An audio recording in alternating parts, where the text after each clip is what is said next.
Hello everyone.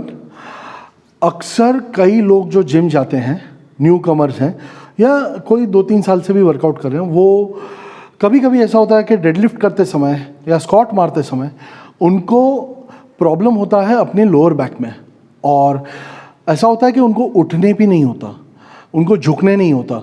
Basically उनका lower back जो है वो जब इतना स्टिफ हो जाता है कि वो झुक नहीं पाते, स्ट्रेट खड़े नहीं रह पाते, तो उनको लगता है कि उनको शायद स्लिप डिस्क हुआ है।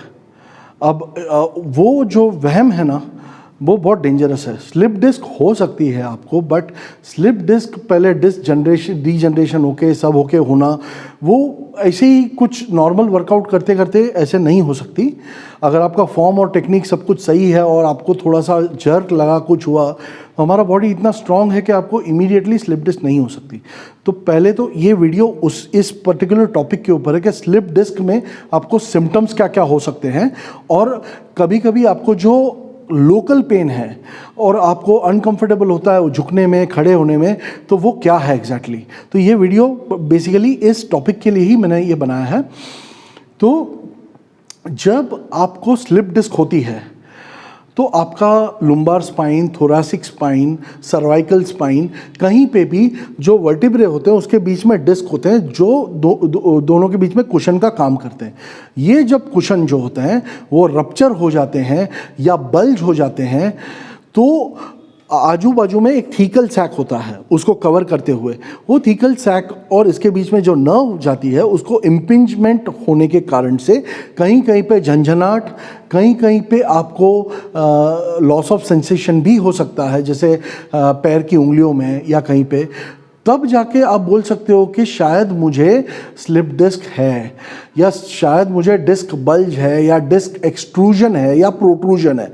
वो डिस्क थोड़ा सा बाहर प्रोट्रूड होकर थीकल सैक को वो टच करे। अब वो टच होने से इरिटेशन होगा, और इरिटेशन के कारण जो नर्व जो जा रही है वहाँ से, वो नर्व घड़ी घड़ी एक्साइट होकर के वहाँ पे रेडिएटिंग पेन देगी। और जब डिस्क प्रोट्रूड होने के बाद एक्सट्रूड हो जाती है, यानी पूरा अंदर डिस्क का जो जूस होता है वो बाहर निकल जाता है, तो दोनों के दोनों जो वर्टिब्रे है उसके बीच की स्पेस कम हो जाने के कारण एक बहुत अच्छा खासा नर्व इम्पिंजमेंट होता है, और तब आपको डेफिनेटली हम बोल सकते हैं कि ये स्लिप डिस्क है।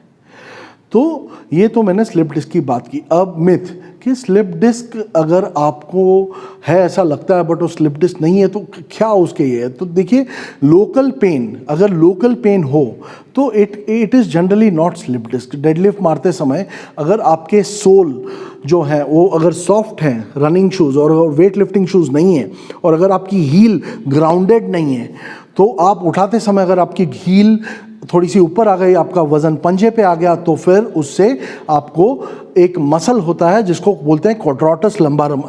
He is Aniket. मैं यहाँ पे खाली डेमोन्स्ट्रेट करूँगा कि ये इसकी जो है, ये है यहाँ पे स्पाइन यहाँ पे होती है, ये सेंटर पे, और यहाँ से अब्डोमेन को टच होता है क्वाड्राटस लंबारम, यहाँ से अब्डोमेन को। ये मसल जो होता है वो बराबर जहाँ पे ये हिप बोन ख़त्म होता है ना, और जहाँ पे रिब की शुरुआत होती है उसके बीच में होता है। अनिकेत विल स्लीप, और मैं बाकायदा डेमोन्स्ट्रेट करूँगा। ये जो है दोनों साइड में होता है क्वाड्राटस लंबारम। ये जो है ये स्पाइन है रिलैक्स पोजीशन में, और ये स्पाइन से बिल्कुल 2 इंच यहाँ पे आपको पहले देखना है कि हिप कहाँ पे है, ख़त्म हो रहा है। हिप ख़त्म होने के बाद आपको देखना है कि रिब कहाँ पे ख़त्म हो रहा है, तो यहाँ पे ये दोनों के बीच में आपको डायगनल, स्ट्रेट नीचे नहीं, डायगनल यहाँ पे जाके डाइव करना है यहाँ पे, और यहाँ पे आपको मसल फील हो रहा है Niket? Are you feeling it? और जनरली आपको ये मान लो कि आपको 100 में से 80 पावर लिफ्टर्स और बॉडी बिल्डर्स को ये मसल जो है ना वो हमेशा पेन देता है, स्वीट पेन। सो ये है क्वाड्राटस लंबारम। अब ये मसल अगर किसी ने मसाज नहीं किया लंबे टाइम से, तो दिस मसल जो यहाँ पे है, इसको यहाँ पे हम ऐसे भी कर सकते हैं। अभी देखिए, कोई लोग मसाज करते समय हिप को दबाते हैं, ये हिप हड्डी है, इसको दबा के कुछ नहीं होने वाला है। ये रिब है, आपको मसल को प्रेशर देना है और वो मसल को रिलीज करना है। तो जब आप यहाँ में ऐसे प्रेस करोगे इस जगह पे, तो ये क्वाड्राटस लंबारम है। और आप जैसे ही किसी भी इंसान को अगर वो पेन जो मैंने बोला था कि बैक पेन है और अगर वो क्वाड्राटस लंबारम की वजह से है तो बाकायदा फील होगा आपको कि हाँ मुझे यहाँ पे बहुत दर्द हो रहा है। अब आप थोड़ा उल्टा हो जाइए। दूसरा एक मसल है जो बोलते हैं इलैकस मसल और सोआस मसल। ये है अब्डोमेन, अब ये है इसकी नेवल, ये नेवल है, ये मसल यहाँ पे ये भी डायगोनल होगा क्योंकि ये पीछे बैक से घूम के यहाँ पे जा रही है। और आप एकदम रिलैक्स हो जाओ, आपको यहाँ पे ये आपका पैर थोड़ा ऊपर लो, अब जैसे ये पैर ऊपर लो, नी ऊपर लो, तो ये जब नी ऊपर लो तो आपको मसल को ढूंढना है। ये मसल है, ये जो है ना ये एक दूसरा मसल है जो पावर लिफ्टर और जो भी वेट ज़्यादा मारते हैं उनको ये मसल में भी वीकनेस होती है। बिकॉज आप जब भी डेड लिफ्ट और स्क्वाट मारोगे तो आपका कोर सबसे ज़्यादा वर्क होता है और उस समय ऐसे टाइम पे प्रॉब्लम ये होता है कि आप मसाज रेगुलरली लेते नहीं हो, आप कंसिस्टेंटली वर्कआउट करते हो, तो ये मसल के ऊपर डिटीरियोरेशन आकर आपको तकलीफ होती है। तो ये सब चीज़ें भी बहुत ज़रूरी है।